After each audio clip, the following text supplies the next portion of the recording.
Prabhupada, his presence was so powerful that when you came in his presence, you didn't feel like you were part of the material world. You felt that you were in some kind of a spiritual, transcendental environment.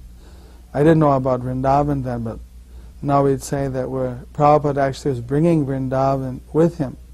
And so you felt the mood of Vrindavan whenever you came in the presence of Prabhupada. He was actually carrying Krishna in his heart.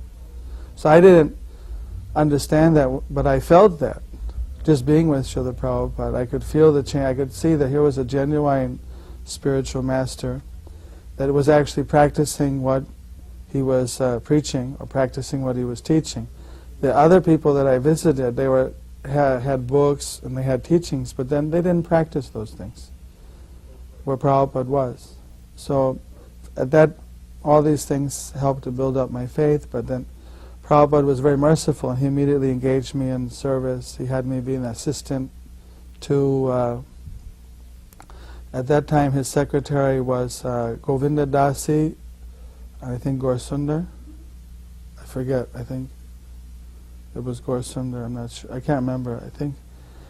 And so when they would go shopping, when Prabhupada took the afternoon nap, and they would have me like, they call it babysit, a guru sit. I had to sit outside just in case Prabhupada woke up and wanted something, then I would be on call. And usually he didn't want anything. But I would be there while they were out just at that time. So sometimes Prabhupada would wake up and he'd call me in, and then he would ask me different things. He said he wanted to get a flower. This was he said that if I get a flower every day, this will improve this will increase my longevity. So he asked me, can you bring me a flower? A rose, especially a rose, not just a flower, I wanted a rose. And then I was very excited, here the spiritual master was asking me to bring him a rose every day. So I said yes. So then I went back to the temple, and then told the temple president I was going to get a rose for Srila Prabhupada. And the president said, what are you doing? You're in Maya. You can't do that.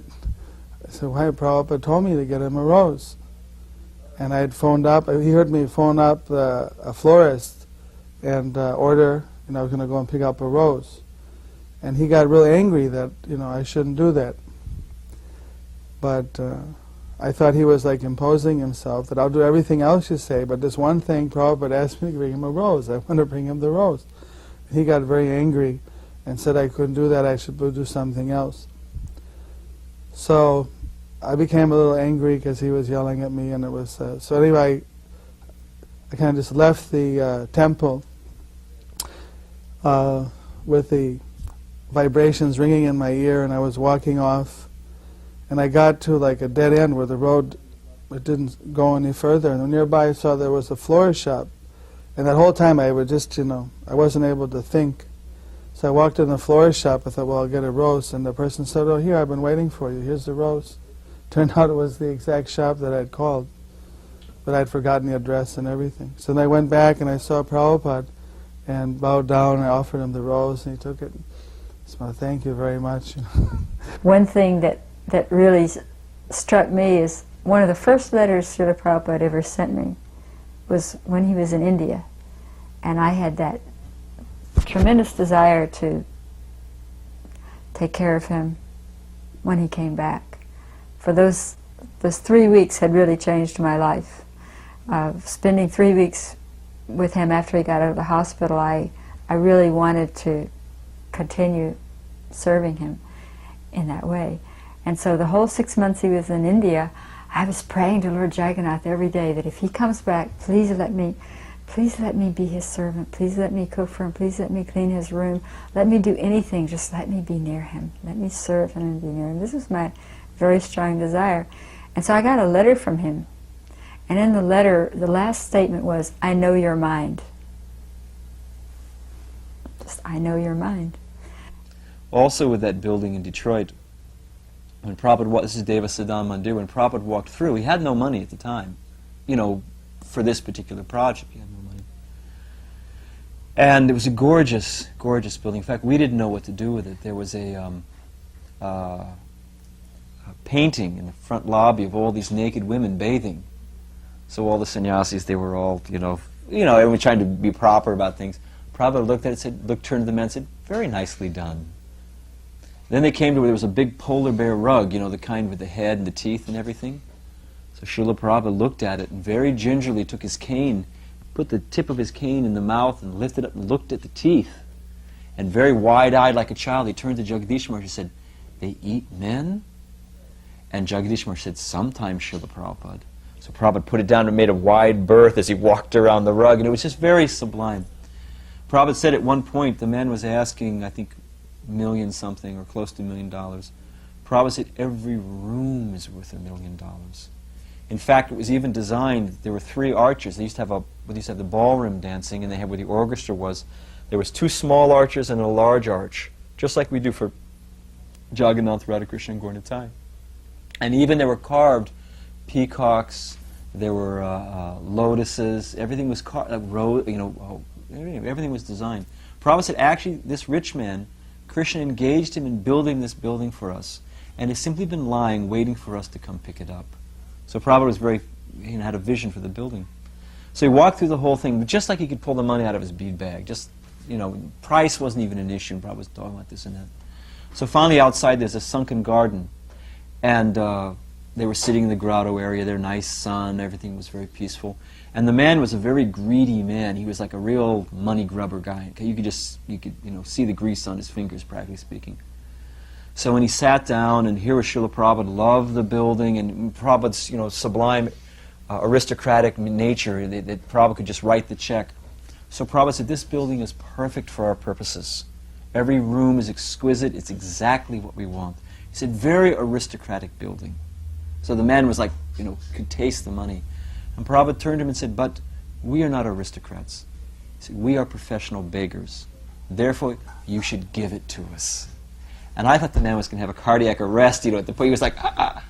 So Prabhupada actually toyed with him. There's a whole story how Prabhupada toyed with him back and forth. And ultimately, Prabhupada got the building. The man actually tried to cheat us. After we got it, Ambarish gave half the money, I think, and then Lekha Shavanti, Lisa Ruther, gave half the money. And this way Prabhupada was able to, although he had nothing outside of his desire, and Krishna arranged the building and Prabhupada picked it up. And no one could believe the price Prabhupada got for it. In fact, we got a call from a neighbor that after the papers were signed, that the man was stripping the building. He was taking all the mirrors off the walls, all the doorknobs, all the fixtures, all the light, because everything was very opulent. He was stripping whatever he could. So we actually went and stopped him. He had one truck there. And we said, how can you do this? He said, I can't help it. He said, your Swami cheated me. So they told Prabhupada the story later on. That's when one of the times Prabhupada said, yes. Prabhupada said, I am a Calcutta boy. So he'd met his match with Srila Prabhupada. I remember one time he was giving a lecture, and he was the whole lecture saying how we had to be 10% Krishna conscious. We had to be completely surrendered to Krishna, 100%. And he was just ramming that point home. And at the end of the class, the devotees were kind of, very serious and looking down, as if he could read their minds. That 100%, who could come up to that standard? So then he looked at them, and now he kind of relaxed his mood a little bit, and he said, well, if you can be 90% Krishna conscious, then you can also go back to Godhead. And then he started to slightly turn to prepare. There was a very big Vyasasan, and he was very high up. It was maybe 4 feet in the air. It was so he had to go down steps to get down the Vyasasan. So he was just starting to turn, and then he said, even 80%, even if you're 80% surrendered, Krishna will still take you.